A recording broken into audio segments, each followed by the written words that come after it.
അതെ, നമുക്ക് പെട്ടെന്നൊരു ഇഡലിപ്പൊടിയുടെ റെസിപ്പി ഒന്ന് നോക്കിയിട്ട് വന്നാലോ. അതിന് 1/2 കപ്പ് കടലപ്പരിപ്പ് ചനാദാലാണ് എടുത്തിട്ടുണ്ട്. അത് നന്നായിട്ട് മൂപ്പിച്ചെടുക്കുക. എണ്ണയൊന്നും ചേർക്കേണ്ട ആവശ്യമില്ല. ചട്ടി നന്നായിട്ട് ചൂടായാൽ മതി. അതൊരു പാത്രത്തിലേക്ക് മാറ്റി അതേ പാത്രത്തിലേക്ക് നമ്മൾ വീണ്ടും 1 കപ്പ് ഉഴുന്ന് പരിപ്പാണ് എടുത്തിരിക്കുന്നത്. അതായത് നമ്മൾ എടുക്കുന്ന കടലപ്പരിപ്പിൻ്റെ ഇരട്ടി വേണം ഉഴുന്ന് പരിപ്പ് എടുക്കാനായിട്ട്. അങ്ങനെ അത് നന്നായിട്ട് ഗോൾഡൻ നിറമാവുന്നവരെ ഇത് വറുത്ത് മാറ്റിയിട്ടുണ്ട്.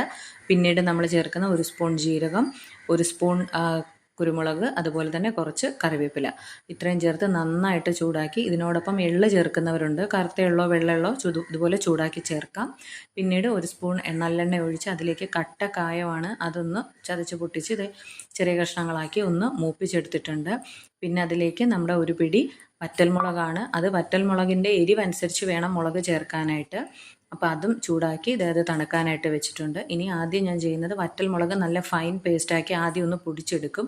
അതിനുശേഷം നമ്മുടെ വറുത്ത് വെച്ചിരിക്കുന്നതിലേക്ക് ആവശ്യത്തിന് ഉപ്പ് ചേർത്ത് അരച്ചെടുക്കുകയാണ് ചെയ്യുന്നത്. ഞാൻ കുറച്ച് തരിതരിപ്പായിട്ടാണ് അരച്ചെടുക്കുന്നത്.